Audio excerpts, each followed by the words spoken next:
Welcome to the Craftsman interview. I'm Kathleen Graham, and today I'll be interviewing Arooj Ahmad, a senior and founder of Volume. Let's just get started. So, Arooj, what is Volume? All right, Volume is a company that aims to turn up people's style by creating designs that empower individuals. So, what I mean by this is that our whole mantra is dress louder, live louder. And that basically surrounds the whole idea of form following function. So these days, you don't have a lot of people that really think about what they wear in the morning or after, a work day. And what Volume aims to do is sort of make people more conscious about their decisions regarding clothing and allow people to, amp their style without breaking their bank. So with Volume, we aim to design for people that want to get things done and enable sort of a consciousness of that. Okay. So you talk about this style of clothing empowering. Where do you come up with these ideas? I've seen some of the designs and they're obviously very unique. So where do they come from? So I say one of the biggest inspirations in terms of design is going to be simplicity. These days, while we want the designs to be very colorful, we also want to combine them with rigidity and an aesthetic that people can look at and simply be in awe of the design. So, like when I started the company, I came up with these shorts, both for men and women, and these shorts were loud, all right? And by that I mean that the designs were vivid. I would describe them as vivacious. Like they were, they had a lot of color. Unique. And definitely unique. They had a lot of color, but at the same time, they were rigid, patterned, like geometric, and this sort of gave it class. Right. And that, we designed for class, while at the same time sort of getting the expression across. Okay. And you're talking about the group of people that you're looking for to sell these clothing items to. Yeah. Who would you? So I'd say the target audience is people that want to do things in life. Like they're motivated people that are conscious of what they wear, Right. Mm-hmm. And like I said, I feel like a lot of people are really not too conscious of it. Mm-hmm. But really what you wear makes you feel good. Right. I'm sure a lot of people have heard that before, and it really is true. In the morning, whether it's everyone has their daily ritual, right? And a part of that is setting out the clothes that you're going to wear for the next day. And I think if we can streamline that process by making available clothing that people like and feel that it has a function, that would be the goal that we're trying to achieve. So you're hoping that when someone wakes up in the morning and the night before, lays out their clothes, they're hoping when they see those clothes the next day, they're inspired to do something big, to turn up. I'd say they're definitely inspired to do something, and be aware of what they are wearing. I'd say a lot of people are not right now. I agree. So you obviously are very entrepreneurial. Mm-hmm. Anyone that you can dedicate that to, who inspired you? I would say that right now a big inspiration is people focusing on the long term. Like when I launched Volume as a sophomore, a lot of people tend to think that this is just like a high school project that I'm looking to put somewhere to say that, oh, I've done this. Right. But with Volume, it's different. I plan on sticking with Volume over the long term and sort of adapting it to where it needs to go. as a fashion company, as well as, you know, a clothing technology company. And so in terms of an inspiration, who's focusing on the long term these days? I'd say companies like Apple, and their CEO Tim Cook.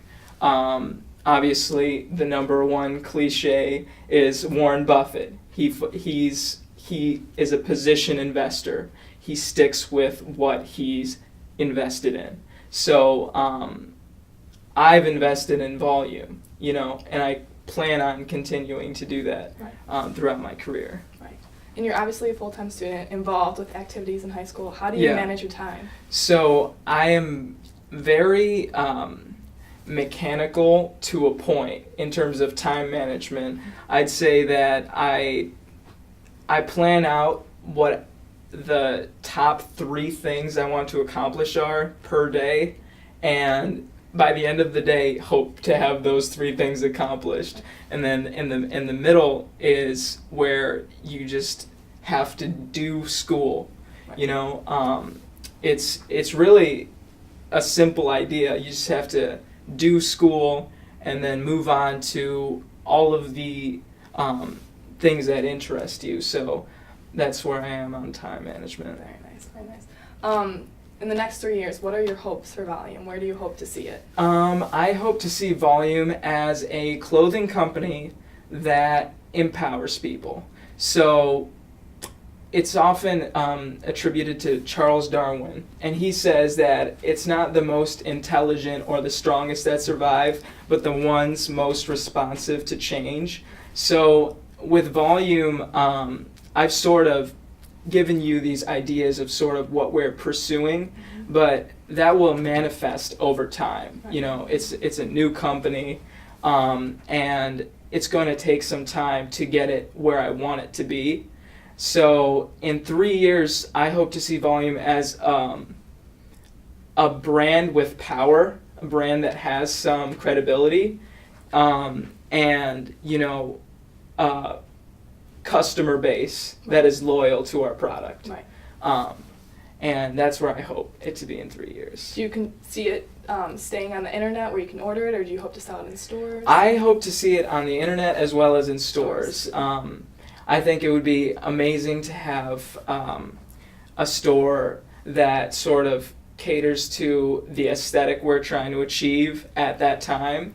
So stores really fascinate me because a lot of people are, you know, saying that retail is going away with Amazon taking care of business, and a lot of other companies sort of starting online, raising enough funds, and then opening up their flagship store wherever that might be.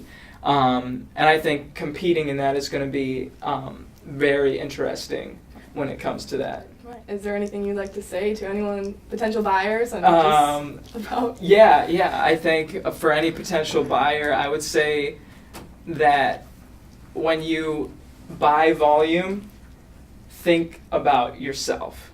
Going back to the entrepreneurial part, are there any other projects that you're involved in right now? So I'd say one of the biggest projects that I spend a lot of time on is Manifest Magazine. Now, this is a magazine just like Volume that's focused on improving people's lives, particularly students at Libertyville High School.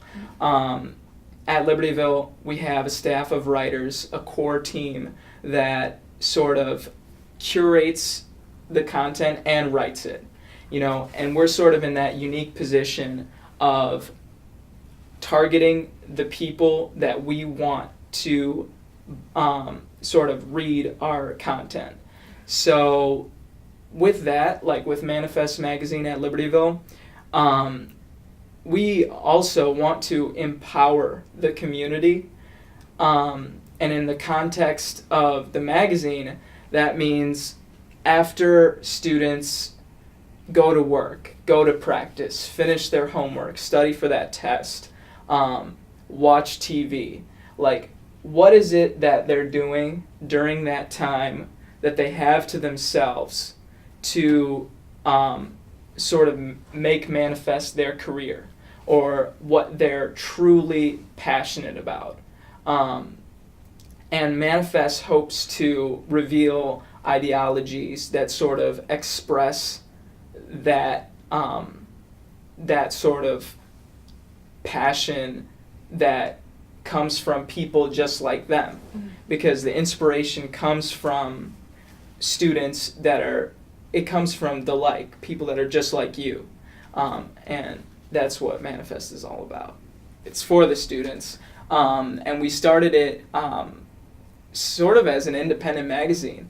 Like, nothing that we saw coming from Libertyville sort of had this essayist mentality, and we wanted to fulfill the void of students talking to students.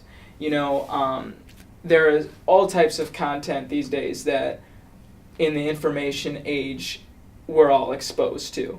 But Manifest is about content that is literally from your peers, your friends, that are inspired to do something more. Okay, so in like relation to Drops of Ink, which is another magazine sort of thing that goes through LHS, how would that compare to it? So instead of writing about a certain thing, it's writing to somebody. Yeah, Okay. We like to think of Drops of Ink as sharing the local news. Okay. And we fulfill a different category in that we target students that can look to this publication for insights into their own lives. Like I said before, like our aim is to improve students' lives, whether that be through providing inspiration, giving them interesting anecdotes supplemented by, you know, data that we research about what's working these days, in terms of not like what's working in terms of why people do the things that they do, because high school is a lot about discovery, right? And we sort of are a platform for students to discover and even be discovered, you know, in terms of our writing staff and whatnot. So our goal is really empowerment. Okay, and is this issued like once a month, once every week? So we like to release issues depending on the context. We don't feel like a rigid schedule is going to achieve our intended effect, because the writing has to be organic, it has to be real, and unlike a lot of the news we read today, it has to be insightful. So that takes time, and it also takes awareness of the context in which we're releasing. So we like to continuously write, and we release whenever the time is right. You have another project, the Cafe. What is that all about? All right, so the Cafe is a student-run cafe that serves coffee in the morning, provided by Hansa Coffee. We all know about that. Right. And this is a project of young entrepreneurs, a club at LHS, and young entrepreneurs sort of started this by recognizing the need for energy in the morning. Right. Okay, students come in like zombies, all right? They really often inattentive, unattentive in first period. And I remember as an AP Physics student, early bird, I was just like zombified in the morning. So people often don't participate, don't have the energy. And I noticed that a lot of other students are bringing in like coffee from elsewhere, going out of their way to pick up coffee or a snack when they should really be able to get it at school before they go to class. Right. So the cafe opens at 7:30 in the morning on Wednesdays and serves coffee that's affordable, and we all know about Hansa. Great coffee. Right, great coffee.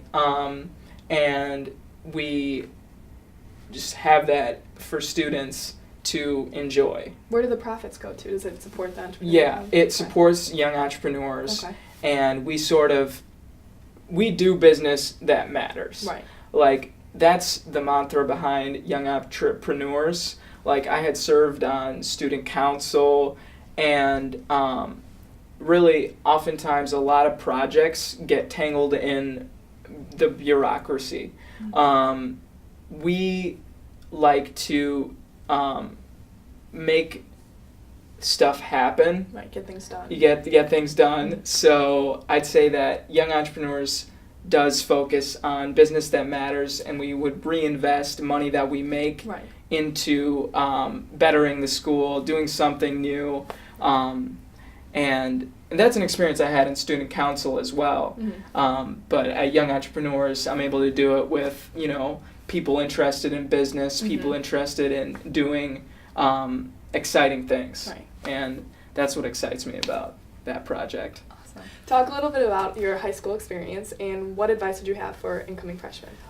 For incoming freshmen, I would say the biggest thing is keeping perspective on what you're doing in school and what your end goals are. Now, when you come into school as a high school freshman, you don't know how anything works. And I'd say that if there's one thing you should know, is that competency matters. Like, in every class that you take, you have to perform at the highest level you possibly can to get that good grade. Nothing else is going to be shown on the transcript. And in terms of notoriously difficult subjects like math, it's really your value comes from the computational competency. Getting the good grade really does matter. And when you have so many interests, that goal can get distracted. Anyone can get distracted. There are so many distractions these days. Right. So what's important to remember is that getting the grade matters, and doing what you can beyond that is additional value. And reconciling the two is essentially time management for students. So I'd say that is probably the most important thing to remember. Keeping perspective on what it is you're doing and recognizing that competency matters. And that's it. That's it. Well, there you have it. 18-year-old Arooj Ahmad, founder of Volume Fashion Company, and he's going to do big things. Turn up. Thank you.